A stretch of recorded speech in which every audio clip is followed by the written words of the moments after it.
Hello dear students, welcome back to English with Jim. Today I am going to discuss non-finite verbs. তো non-finite ভার্বের gerunds, participles এবং infinitives এগুলো detail আলোচনা করব। আশা করি তোমাদের কনসেপশন আজকে ক্লিয়ার হয়ে যাবে। এবং ইংলিশ গ্রামারে non-finite ভার্ব অনেক গুরুত্বপূর্ণ একটি পার্ট। non-finite ভার্ব সম্পর্কে আমাদের কনসেপশন একদম ক্লিয়ার রাখতে হয়। non-finite ভার্ব কখনো সাবজেক্টের পার্সন মেনে চলে না, টেন্স মেনে চলে না। যেহেতু টেন্স মেনে চলে না, কখনোই নন ফাইনাইট ভার্বগুলো দেখে আমরা টেন্সের নাম বলতে পারবো না। এখানে কিছু বৈশিষ্ট্য আমি লিখে দিয়েছি, তোমরা এগুলো দেখতে পারো, যেগুলো আমি অলরেডি বলে দিলাম যে নন ফাইনাইট ভার্ব দ্বারা আমরা টেন্স বুঝতে পারবো না। নন ফাইনাইট ভার্ব সাবজেক্ট অনুসারে পরিবর্তন হয় না। নন ফাইনাইট ভার্ব বিভিন্ন পার্টস অফ স্পিচের কাজ করে, যেমন নন ফাইনাইট ভার্ব জেরান্ড নাউনের কাজ করে, পার্টিসিপল অ্যাডজেক্টিভের কাজ করে, ইনফিনিটিভ নাউন, অ্যাডজেক্টিভ এবং অ্যাডভার্ব এর কাজ করে। অর্থাৎ এতগুলো পার্টস অফ স্পিচের কাজ এই নন ফাইনাইট ভার্বগুলো করে। নন ফাইনাইট ভার্ব কখনো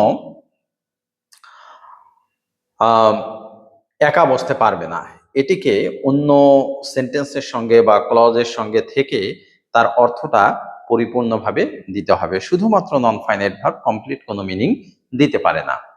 ওকে, আমরা নন ফাইনাইট ভার্বের ক্লাসিফিকেশনে একটু যাই। নন ফাইনাইট ভার্ব প্রথমত তিন প্রকার। জেরান্ডস, যেটি আমরা ভার্বের সঙ্গে আইএনজি যুক্ত করে পাবো, এবং এই জেরান্ড নাউনের কাজ করবে, একই সঙ্গে এটি ভার্বের কাজ করবে। পার্টিসিপলস, এটি যদি প্রেজেন্ট পার্টিসিপল হয় ভার্বের সঙ্গে আইএনজি যুক্ত করে পাবো। পাস্ট পার্টিসিপল হলে ভার্বের 3 নাম্বার ফর্ম, যেখানে ডি, ইডি, টি, ইএন, এভাবে পাস্ট পার্টিসিপল যেভাবে হয় আর কি, পাস্ট পার্টিসিপল ফর্ম। এবং আরেকটি আছে পারফেক্ট পার্টিসিপল। পারফেক্ট পার্টিসিপল কি করে পাবো? হ্যাভিং প্লাস ভার্বের পাস্ট পার্টিসিপল ফর্ম। এই তিনটি পার্টিসিপল আমরা পাবো, প্রেজেন্ট পার্টিসিপল, পাস্ট পার্টিসিপল এবং পারফেক্ট পার্টিসিপলস। এগুলো এই তিনটি পার্টিসিপলেই অ্যাডজেক্টিভের কাজ করবে, অর্থাৎ অ্যাডজেক্টিভের সঙ্গে এটি ভার্বেরও কাজ করবে। তারপর ইনফিনিটিভস। ইনফিনিটিভস আমরা পাবো টু, এরপরে ভার্ব, কাজ করবে নাউনের, অ্যাডজেক্টিভের এবং অ্যাডভার্বের। যেহেতু এগুলো নাউনের কাজ করে, সঙ্গে ভার্বের কাজ করে, অ্যাডজেক্টিভের কাজ করে, সঙ্গে ভার্বের কাজ করে, এজন্য এদেরকে ডাবল পার্টস অফ স্পিচ বলা হয়। আরো ডিটেইলে আমরা যাই।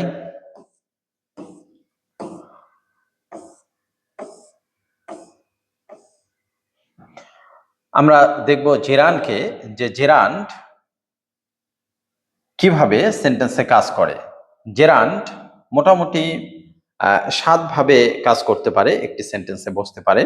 যেমন জেরান্ডকে আমরা ভার্বের সাবজেক্ট হিসেবে পেতে পারি, ট্রানজিটিভ ভার্বের অবজেক্ট হিসেবে পেতে পারি, প্রেপোজিশনের অবজেক্ট হিসেবে পেতে পারি, সাবজেক্টিভ কমপ্লিমেন্ট হিসেবে পেতে পারি, অবজেক্টিভ কমপ্লিমেন্ট হিসেবে পেতে পারি, অ্যাপোজিটিভ হিসেবে পেতে পারি। আরেকটি হলো কম্পাউন্ড নাউন গঠন করার ক্ষেত্রে আমাদের জেরান্ড প্রয়োজন হয়। আমি এক্সাম্পলগুলো দেখিয়ে দেই তোমাদের। সাবজেক্ট অফ আ ভার্ব, যেমন swimming is great exercise.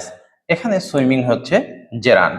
Gerund বের করার সহজ একটি উপায় আছে, অর্থাৎ জেরান্ডের জায়গায় তোমরা যদি ইট বসিয়ে দাও অথবা ওয়ার্ড দ্বারা কোশ্চেন করো, তাহলে দেখবে সেন্টেন্সের অর্থটা অনেকটাই মিলে যাবে। সুইমিং ইজ গ্রেট এক্সারসাইজ আমরা চাইলে বলতে পারি ইট ইজ গ্রেট এক্সারসাইজ, অথবা what is great exercise. Direct object অর্থাৎ ট্রানজিটিভ ভার্বের অবজেক্ট হিসেবে কাজ করে, যেমন হি এনজয়েস রিডিং মিস্ট্রি নভেলস। এখানে আমরা বলতে পারি হি এনজয়েস ইট, অথবা বলতে পারি what does he enjoy. Object of a preposition, প্রেপোজিশনের অবজেক্ট হিসেবে কাজ করতে পারে, যেমন she is tired of waiting, tired of it অথবা tired of what. Subjective complement হিসেবে জেরান্ড বসতে পারে, যেমন মাই ফেভারিট হবি ইজ। আমরা যদি ইজ পর্যন্ত বলি তাহলে এখানে সাবজেক্টের কমপ্লিট মিনিং আমরা পাচ্ছি না। কমপ্লিট মিনিং যেমন আমি যদি বলি আই অ্যাম, হি ইজ, এক্ষেত্রেও সাবজেক্টের কমপ্লিট মিনিং আমরা পাচ্ছি না। তো কমপ্লিট মিনিং নিয়ে আসার জন্য এই লিঙ্কিং ভার্বের পরে আমাদের কমপ্লিমেন্ট প্রয়োজন। যেমন her favourite hobby is painting. Painting কি করছে? হার ফেভারিট হবিকে কমপ্লিট করে দিচ্ছে। এবং পেইন্টিংকে আমরা হোয়াট দ্বারা কোশ্চেন করতে পারি, what is her favourite hobby. এবং অবজেক্টিভ কমপ্লিমেন্ট হিসেবে আমরা জেরানকে ব্যবহার করতে পারি। He made his hobby collecting stamps. তাহলে আমরা কোশ্চেন করতে পারি what did he make his hobby. অর্থাৎ কালেক্টিং স্ট্যাম্পসকে আমরা হোয়াট দ্বারা কোশ্চেন করতে পারি। এরপর অ্যাপোজিটিভ হিসাবে মাই গোল কিপস মি ফোকাসড।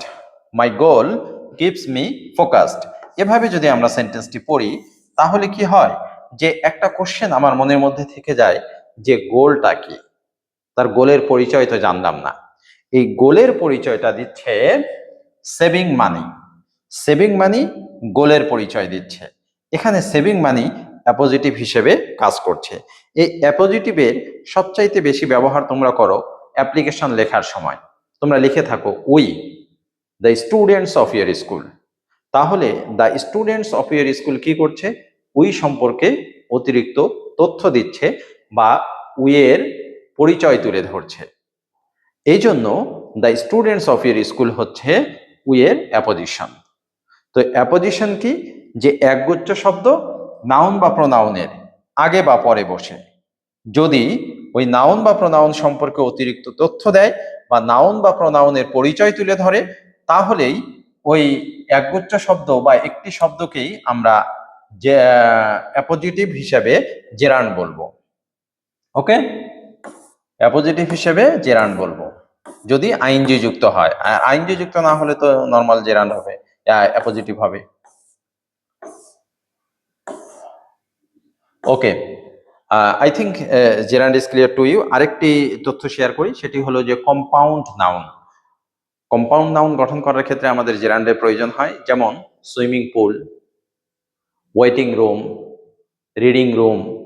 এই যে দুটো ওয়ার্ড মিলে সুইমিং এবং পুল দুটো মিলে একটি জিনিসের নাম।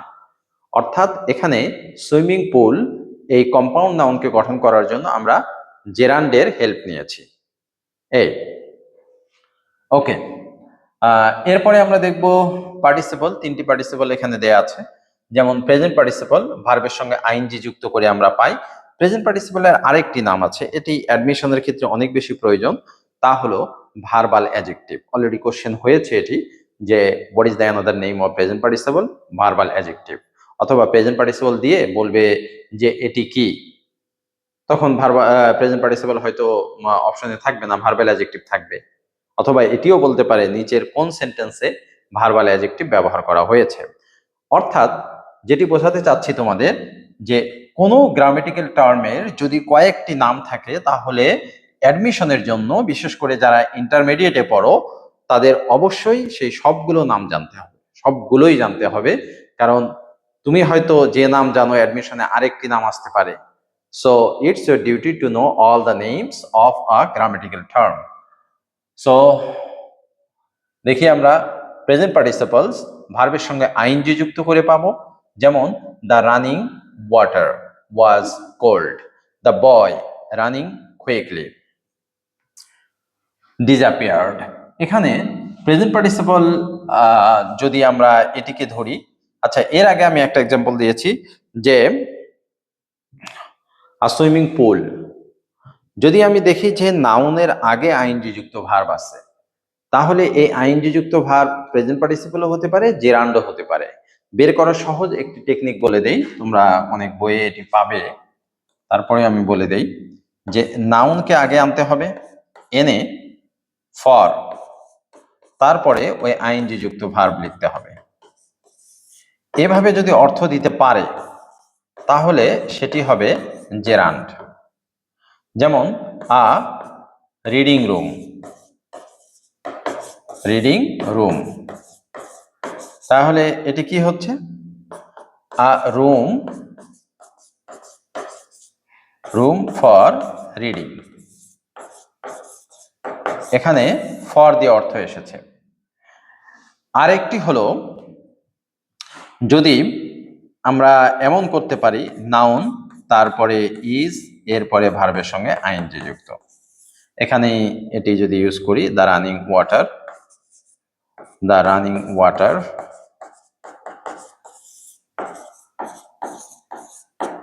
তাহলে আমরা নাউনকে আগে নিয়ে আসি, the water is running, is running. এখানে দেখো ইজ দিয়ে অর্থ আসে, দ্য ওয়াটার ইজ রানিং। এখানে ফর দিলে অর্থ আসবে দ্য ওয়াটার ফর রানিং? হবে? হবে না। তো এভাবে সাজিয়ে নিতে হবে যে নাউনের আগে আইএনজি যুক্ত ভার্ব থাকলে আমরা নাউনকে আগে নিয়ে আসবো, ফর লিখবো, আইএনজি যুক্ত ভার্বকে লিখবো। যদি ফর দিয়ে অর্থ আসে জেরান্ড হবে, ইজ দিয়ে আসলে প্রেজেন্ট পার্টিসিপল হবে। অনেক গুরুত্বপূর্ণ একটি বিষয় এটি।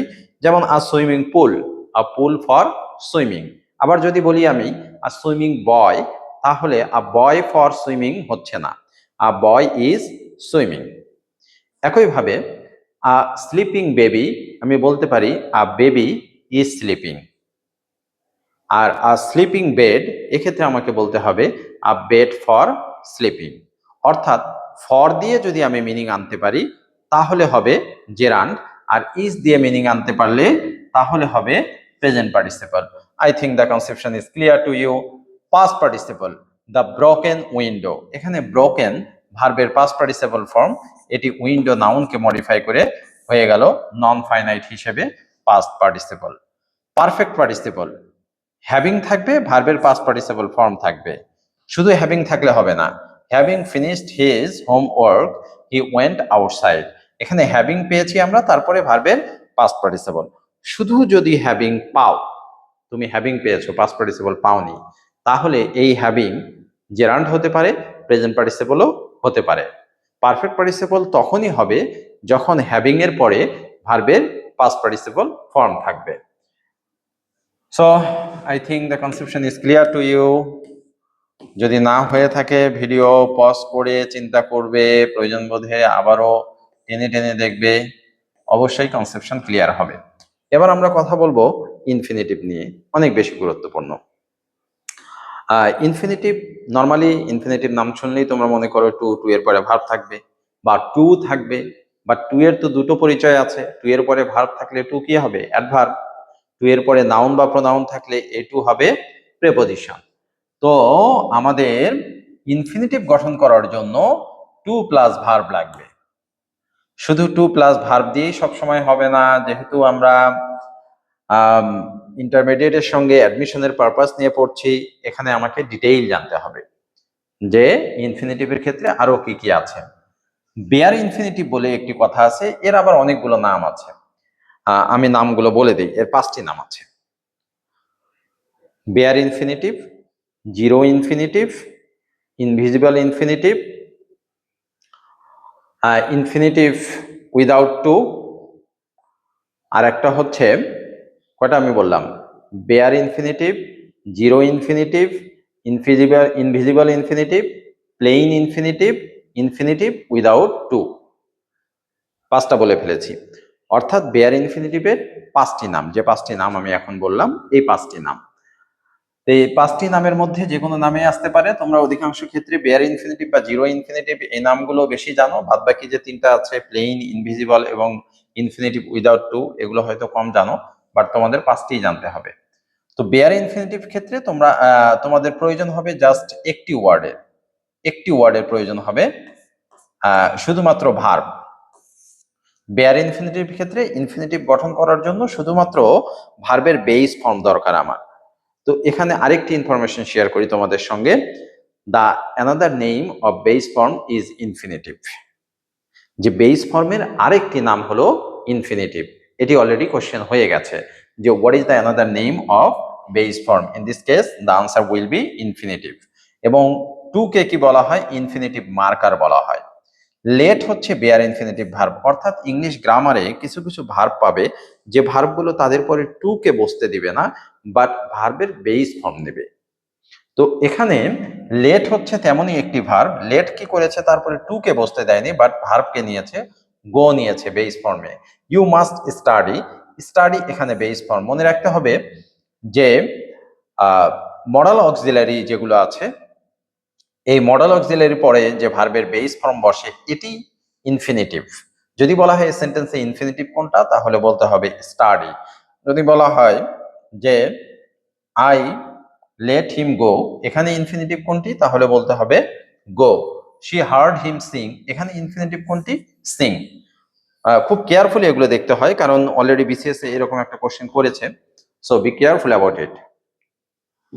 ওকে, then full infinitive. Full infinitive কখন হবে, এক্ষেত্রে আমার দুটো ওয়ার্ড দরকার। দুটো ওয়ার্ড কি কি লাগবে, টু লাগবে এবং ভার্বের বেস ফর্ম লাগবে। এখানে আরেকটি ইনফরমেশন আমি একটু শেয়ার করি, সেটি হলো I decided to study tonight. To study বললে ইনফিনিটিভ হবে, এর সঙ্গে যদি আমি টু নাইট যুক্ত করে দেই তাহলে হবে ইনফিনিটিভ ফ্রেজ। টু টু এর পরে ভার্ব, এটি হবে ইনফিনিটিভ। আর এই ভার্বের পরে যদি আরো একটি বা একাধিক ওয়ার্ড থাকে তখন এটিকে আমরা বলবো infinitive phrase. I think the conception is clear to you. She wants to travel, to travel এখানে infinitive. It is easy to learn, to learn এখানে ইনফিনিটিভ। নর্মালি মডার্ন গ্রামারে আমরা এভাবে পাই it is easy to learn, সেন্টেন্সটি আসলে এভাবেও লেখা যায়, টু লার্ন ইজ ইজি। কিন্তু বেটার সেন্টেন্স হলো it is easy to learn. দুই ক্ষেত্রেই লার্ন এখানে নাউনের কাজ করছে। স্প্লিট ইনফিনিটিভ, এক্ষেত্রে আমাদের তিনটি ওয়ার্ডের প্রয়োজন। তিনটি ওয়ার্ড কেন, কারণ টু এর পরে অ্যাডভার্ব, তারপরে গিয়ে ভার্ব লাগবে। এটি হলো স্প্লিট ইনফিনিটিভ। এটি ঊনবিংশ শতাব্দীর দিক থেকে মোটামুটি প্রচলিত। একটা সময় মনে করা হতো যে এটি ভুল রুলস, বাট তারপরে লেখকরা বুঝতে পারে যে না, স্প্লিট ইনফিনিটিভের প্রয়োজন আছে। অনেক ক্ষেত্রে অর্থকে আরো সুন্দর করার জন্য স্প্লিট ইনফিনিটিভ প্রয়োজন হয়, সব ক্ষেত্রে প্রয়োজন হয় না। ব্যবহারটি একটু কম, বাট অ্যাডমিশনে এটির প্রয়োজন আছে যে টু এর পরে অ্যাডভার্ব, তারপরে ভার্ব থাকলে এটিকে আমরা স্প্লিট ইনফিনিটিভ বলবো। যেমন টু বোল্ডলি গো, টু এর পর অ্যাডভার্ব, তারপরে আছে ভার্ব। তাহলে আমি তিন ধরনের ইনফিনিটিভ আলোচনা করলাম গঠনগত দিক থেকে। এবার আমি আলোচনা করব ইনফিনিটিভের ফাংশন, যে ইনফিনিটিভ কোন কোন পার্টস অফ স্পিচের কাজ করে।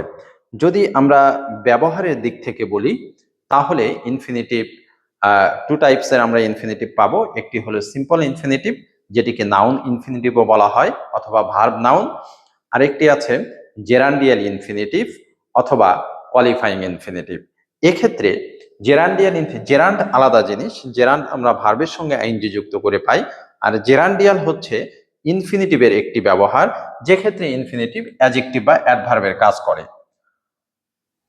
ইনফিনিটিভকে যখন আমরা নাউন হিসেবে পাবো তখন এটি হবে সিম্পল ইনফিনিটিভ বা নাউন ইনফিনিটিভ। যেমন এখানে দেখো যে as a noun to read good books, two read good books is beneficial. এখানে যদি ইনফিনিটিভ নাউনের কাজ করে, জাস্ট লাইক জেরান্ডের মতো আমরা ইট বসাতে পারবো এবং ওই অংশটুকুকে ওয়ার্ড দ্বারা কোশ্চেন করতে পারবো। অর্থাৎ এখানে two read good books is beneficial, আমরা বলতে পারি ইট ইজ বেনিফিশিয়াল বা হোয়াট ইজ বেনিফিশিয়াল। এরপরে আমরা দেখব জেরান্ডিয়াল ইনফিনিটিভ, এক্ষেত্রে অ্যাডজেক্টিভ বা অ্যাডভার্বের কাজ করবে। যেমন this is the best way, ওয়েটা কি, একটি নাউন, ওয়ে হচ্ছে একটি নাউন, আর এই নাউনকে মডিফাই করে টু লার্ন হয়ে গেল অ্যাডজেক্টিভ, টু লার্ন হয়ে গেল অ্যাডজেক্টিভ।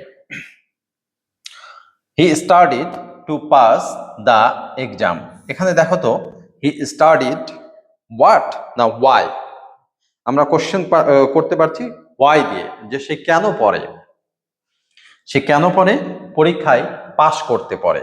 তাহলে he studied to pass the exam, এখানে এই অংশটুকুকে, এই ইনফিনিটিভ ফ্রেজটাকে আমরা ওয়াই দ্বারা কোশ্চেন করে উত্তর পাবো। দ্যাট মিনস এটি অ্যাডভার্বের কাজ করছে।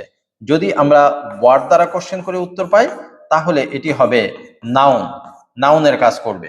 ওয়াই দ্বারা কোশ্চেন করে উত্তর পাইলে তখন অ্যাডভার্বের কাজ করবে। এই গেল ইনফিনিটিভের তিনটি ব্যবহার।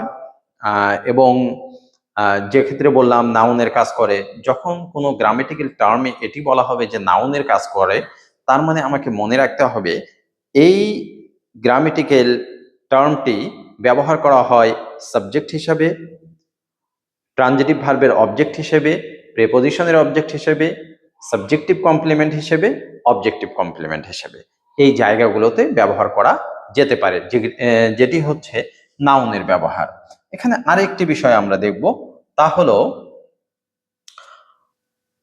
যে যদি অ্যাডমিশনে ইনফিনিটিভ ফ্রেজ আসে, সাপোজ এটি দিয়েছে যে টু পাস দ্য এক্সাম, অপশনে আমাকে দিচ্ছে infinitive phrase, noun phrase, adjective phrase, adverb phrase, তাহলে উত্তর কি হবে?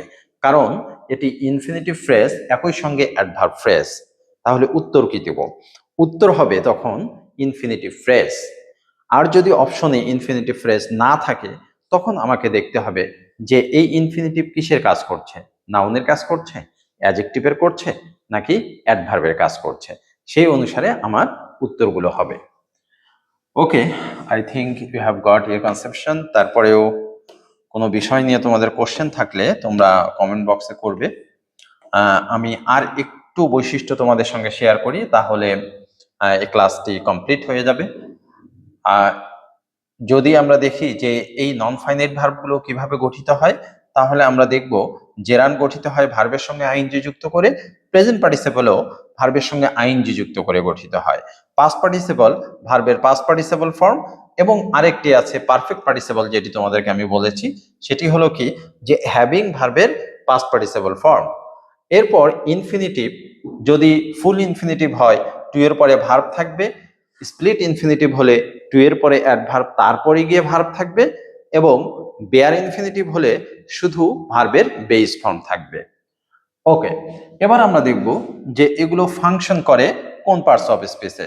জেরান্ড নাউনের কাজ করে, পার্টিসিপল গুলো অ্যাডজেক্টিভের কাজ করে, এবং ইনফিনিটিভ নাউন, অ্যাডজেক্টিভ, অ্যাডভার্ব, অর্থাৎ এক এক সেন্টেন্সে এক এক রকম হবে। আমি তিনটি ব্যবহারই তোমাদেরকে দেখিয়েছি। এবার আমরা একটু এক্সাম্পল দেখি, যেমন জেরান রিডিং ভার্বের সঙ্গে আইএনজি যুক্ত করে, প্রেজেন্ট পার্টিসিপল রানিং, যদি পাস্ট পার্টিসিপল হয় তাহলে রান হবে, পারফেক্ট পার্টিসিপল হলে হ্যাভিং রান হবে। ইনফিনিটিভ হলে যদি বেয়ার ইনফিনিটিভ আগে থাকে তাহলে শুধু রিড হবে, টু এর পরে রিড, এটি ফুল ইনফিনিটিভ, টু এর পরে অ্যাডভার্ব, তারপরে যদি রিড থাকতো তাহলে স্প্লিট ইনফিনিটিভ। এবার আমরা সেন্টেন্স দেখি, রিডিং ইজ ফান, এখানে আমরা বলতে পারি it is fun. The running man, আমি কি বলেছিলাম যে নাউনের আগে যদি আইএনজি যুক্ত ভার্বটি থাকে, তাহলে আমরা নাউনকে আগে নিয়ে আসব, নিয়ে এসে টু এবং ফর, টু দিয়ে একবার চেষ্টা করব যে মিনিং আসে কিনা, যদি না আসে ফর দিয়ে অবশ্যই আসবে। এভাবে টু দিয়ে মিনিং, সরি ইজ দিয়ে মিনিং যদি আসে, নাউন আগে নিয়ে আসে, আমরা ইজ লিখবো, তারপরে আইএনজি যুক্ত ভার্বটি লিখবো। যেমন দ্য রানিং ম্যান, এখানে হবে কি দ্য ম্যান ইজ রানিং, তার মানে যেহেতু ইজ দিয়ে মিনিং এসেছে, এটি হলো প্রেজেন্ট পার্টিসিপল। এরপরে টু রিড ইজ গুড, এখানে টু রিড নাউনের কাজ করছে। এরপরে আরো কিছু বৈশিষ্ট্য দেখবো আমরা। সাবজেক্ট, সাবজেক্ট হিসেবে আমরা জেরানকে পেতে পারি, কিন্তু আমরা পার্টিসিপলকে কখনোই সাবজেক্ট হিসেবে পাবো না। আবার ইনফিনিটিভকেও পেতে পারি যদি ইনফিনিটিভ নাউনের কাজ করে। অবজেক্ট হিসেবেও আমরা জেরানকে পেতে পারি, পার্টিসিপল কখনোই অবজেক্ট হিসেবে থাকবে না, এবং ইনফিনিটিভকে আমরা অবজেক্ট হিসেবে পেতে পারি। মডিফাই, মডিফাই নাউন্স, নাউনকে কে মডিফাই করবে? নাউনকে কখনোই জেরান মডিফাই করবে না, নাউনকে পার্টিসিপল মডিফাই করবে, কারণ পার্টিসিপল অ্যাডজেক্টিভের কাজ করে, আর অ্যাডজেক্টিভের কাজ হচ্ছে কি নাউন এবং প্রোনাউন এই দুটোকে মডিফাই করা। ইনফিনিটিভ সামটাইমস মাঝে মাঝে মডিফাই করতে পারে, যদি অ্যাডজেক্টিভের কাজ করে তাহলে নাউনকে মডিফাই করবে, আর যদি অ্যাডভার্বের কাজ করে তাহলে নাউন প্রোনাউন ছাড়া বাকি যে পার্টস অফ স্পিচ গুলো আছে সেগুলোকে মডিফাই করবে, আর নাউনের কাজ করলে তখন কাউকে মডিফাই করবে না, এটি সাবজেক্ট বা অবজেক্ট হিসেবে কাজ করবে। ট্রানজিটিভ ভার্বের অবজেক্ট, প্রিপোজিশনের object, subjective complement, objective complement এভাবে কাজ করতে পারে। মোটামুটি নন ফাইনাইট ভার্ব বুঝতে গেলে এই কনসেপশন গুলোই যথেষ্ট। তবে নন ফাইনাইট ভার্ব তোমাদের অবশ্যই ভালো করে বুঝতেই হবে, এর বিকল্প কোনো ওয়ে নাই। নন ফাইনাইট ভার্ব যদি ভালো করে না বোঝো তাহলে অ্যাডমিশনের ইংরেজি তোমরা বুঝতে পারবে না। আমি লাস্ট কিছু এক্সাম্পল দিয়ে তোমাদের শেষ করে দিচ্ছি। জেরান্ড ইন অ্যাকশন, যেমন সুইমিং ইজ গ্রেট এক্সারসাইজ, এখানে সুইমিং কে আমরা সাবজেক্ট হিসেবে ব্যবহার করেছি, আমরা বলতে পারি ইট ইজ গ্রেট এক্সারসাইজ, বা what is great exercise. He enjoys reading mystery novels, আমরা বলতে পারি হি এনজয়স ইট, অথবা what does he enjoy. She is tired of waiting, waiting কে আমরা এই জায়গায় ইট লিখতে পারি, she is tired of it, অথবা what is he tired of. Her favourite hobby is painting, আমরা কোশ্চেন করতে পারি what is her favourite hobby. এবার আমরা দেখব participles. The running water, the water is running, অর্থাৎ রানিং এখানে প্রেজেন্ট পার্টিসিপলের কাজ করছে। The broken window, broken past participle form, নাউনকে মডিফাই করে অ্যাডজেক্টিভের কাজ করছে। হ্যাভিং ফিনিশড হার ওয়ার্ক, এখানে আমরা হ্যাভিং পেয়েছি, ভার্বের পাস্ট পার্টিসিপল ফর্ম ফিনিশড পেয়েছি, তার মানে এটি পারফেক্ট পার্টিসিপলের কাজ করছে। The shining stars, the stars are shining, আমরা নাউনকে আগে নিয়ে এসে বিভার্ব বসিয়েছি, তারপর আইনজি যুক্ত ভার্ব এবং অর্থ এসেছে, এই কারণে এটি প্রেজেন্ট পার্টিসিপল। আর এখানে আরেকটি ইনফরমেশন শেয়ার করি, সেটি হলো নাউনের আগে আইনজি যুক্ত ভার্ব আসলে আমরা তো বুঝে গেলাম প্রেজেন্ট পার্টিসিপল হতে পারে, জেরান্ডও হতে পারে। কিন্তু আমাকে যদি বলে যে এর পার্টস অফ স্পিচ কি, যে এই রানিং পার্টস অফ স্পিচ কি, পার্টস অফ স্পিচ বা শাইনিং এগুলো সবসময়ের জন্য অ্যাডজেক্টিভ, এগুলো অ্যাডজেক্টিভ হবে। এমনকি জেরান্ডো এক্ষেত্রে পার্টস অফ স্পিচ হিসেবে অ্যাডজেক্টিভ হবে। কনসেপশন ক্লিয়ার করো কিন্তু, যে রিডিং রুম, আর রুম ফর রিডিং, এখানে রিডিং যদি বলে যে পার্টস অফ স্পিচ কি, তখন বলতে হবে অ্যাডজেক্টিভ। যদি বলে নন ফাইনাইট ভার্ব হিসাবে কি, তখন বলতে হবে জেরান্ড। তোমাকে কোশ্চেন কোন অ্যাঙ্গেল থেকে করছে সেটি বুঝতে হবে। এন্ড কোশ্চেন হলো কেন, কারণ আমরা তো জানি জেরান্ড মানে নাউন, তাহলে এখানে কেন অ্যাডজেক্টিভ হবে। আচ্ছা, কনসেপশনটা এভাবে ক্লিয়ার করতে পারো, যেমন তোমরা জানো school noun, university noun, college noun, book noun. কিন্তু যখন আমি বলবো আ কলেজ স্টুডেন্ট, তাহলে কলেজ কি হয়ে গেল, এখানে অ্যাডজেক্টিভ হয়ে গেল। আর ইউনিভার্সিটি স্টুডেন্ট, ইউনিভার্সিটি এখানে অ্যাডজেক্টিভ হয়ে গেল। যখন আমি বলছি আ বুক ফেয়ার, বুক এখানে অ্যাডজেক্টিভ হয়ে গেল। তো নাউনের আগে নাউন বসলে সেটি অ্যাডজেক্টিভ হয়ে যায়। এই জন্য আইএনজি যুক্ত ভার্ব যদিও নাউনের আগে বসে জেরান্ড হচ্ছে, বাট পার্টস অফ স্পিচ হিসেবে বলতে গেলে বলতে হবে এটি adjective. I think you have got the point. তারপরেও যদি কনসেপশন ক্লিয়ার না হয় তাহলে কমেন্ট বক্সে জানাতে হবে, আমার ভিডিও শেয়ার করতে হবে, লাইক দিতে হবে, তোমাদের নিজেদের মতামত জানাতে হবে, তাহলে এরকম আরো অনেক ভিডিও করে দেবো তোমাদের জন্য। আর রাইট নাও আমার এখানে ব্যাচ চলছে, ক্লাস 7 থেকে শুরু করে inter first year second year, অর্থাৎ ইন্টার 27-28 সবকিছু আছে। ইন্টারমিডিয়েটে আমি যে কাজটি করি, যে প্রথমত আমি বেসিক লেভেলটাকে ক্লিয়ার করি একদম পরিপূর্ণভাবে। কে কোন অবস্থায় আমার কাছে আসলো সেটি ইম্পর্টেন্ট না, আমি সবসময় রেগুলার স্টুডেন্ট চাই, স্টুডেন্টের কোয়ালিটি না রেগুলারিটি চাই। প্রথমত আমি বেসিক লেভেলটাকে ক্লিয়ার করি, এরপরে আমি ফার্স্ট পেপারে প্রতিটি সেন্টেন্স গ্রামার ব্যাখ্যা করে করে পড়াই, যাতে করে তোমাদের গ্রামার সম্পর্কে একটা কমপ্লিট কনসেপশন গড়ে ওঠে এবং অ্যাডমিশনে তুমি তোমার বেস্টটা দিতে পারো। আমার স্টুডেন্টরা এই অ্যাডমিশন যে পরীক্ষাগুলো মেডিকো, রেটিনা বা অন্যান্য কোচিংগুলো নিয়ে থাকে, পুরো বাংলাদেশে বিগত অনেক বছর ধরে ফার্স্ট আমার স্টুডেন্টরা হয়ে আসছে, বিকজ এদেরকে আমি একদম বেসিক লেভেল থেকে অনেক স্ট্রংলি গড়ে তুলি।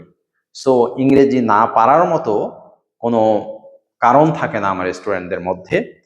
প্রত্যেকটা বিষয় একদম স্টেপ বাই স্টেপ ব্যাখ্যা করে করে আমি তাদেরকে বুঝিয়ে থাকি, so they can build a strong foundation in English for them. So তোমরাও যদি চাও আমার কাছে পড়তে, অবশ্যই স্ক্রিনে দেওয়া নাম্বারটাতে যোগাযোগ করবে। আমি পড়াই বনানী হাউস, জলেশ্বরী তলায়, এবং মোবাইল করে তোমরা আসতে পারো, মোবাইল স্ক্রিনে দেয়া থাকবে mobile number. So let's see, কয়েকটা সেন্টেন্স দেখে ক্লাস শেষ করে দিচ্ছি। To read good books is beneficial, এখানে আমরা বলতে পারি ইট ইজ বেনিফিশিয়াল, অর্থাৎ ইনফিনিটিভ এখানে নাউনের কাজ করছে। This is the best way to learn ওয়েকে মডিফাই করে এটি অ্যাডজেক্টিভের কাজ করছে। To decide, I decided to study tonight, এটি নাউনের কাজ করছে ডিসাইডেড ভার্বের অবজেক্ট হিসেবে। He studied hard to pass হার্ডকে modify করে অ্যাডভার্বের কাজ করছে, কারণ হার্ড নিজেই অ্যাডভার্বকে মডিফাই করলে অ্যাডভার্ব হয়। আর একটি ইনফরমেশন দেই যে ইনফিনিটিভকে যদি হোয়াই দ্বারা কোশ্চেন করতে পারো তাহলে সেটি অবশ্যই অ্যাডভার্বের কাজ করছে, হোয়াট দ্বারা কোশ্চেন করলে নাউনের কাজ করছে। এতটুকু কনসেপশনই যথেষ্ট নন ফাইনাইট ভার্ব বোঝার জন্য। এখানে এই ভিডিওটা প্রয়োজন বোধে পজ করে করে বারবার টেনে টেনে দেখতে পারো। নন ফাইনাইট ভার্ব নিয়ে কনসেপশন ক্লিয়ার হয়ে যাওয়ার কথা। এতগুলো এক্সাম্পল অন্যান্য বইগুলোতে তেমন একটা দেয়া নেই, যদিও কম এক্সাম্পল আমি এখানে দিয়েছি। আমার নোটে আরো অনেক এক্সাম্পল আছে, অনেক এক্সারসাইজ করে নিই আমার স্টুডেন্টদের কাছ থেকে। So if you want to come to me for your study, you can call me, and at least you can share your opinions in the comment box. যদি আমার ক্লাসগুলো ভালো লেগে থাকে তুমি অবশ্যই কমেন্টে জানাবে। তোমার যদি কোনো পরামর্শ থাকে সেটিও জানাবে, এবং আমার ভিডিওতে লাইক দিবে ও শেয়ার করবে। And thank you to watch my video.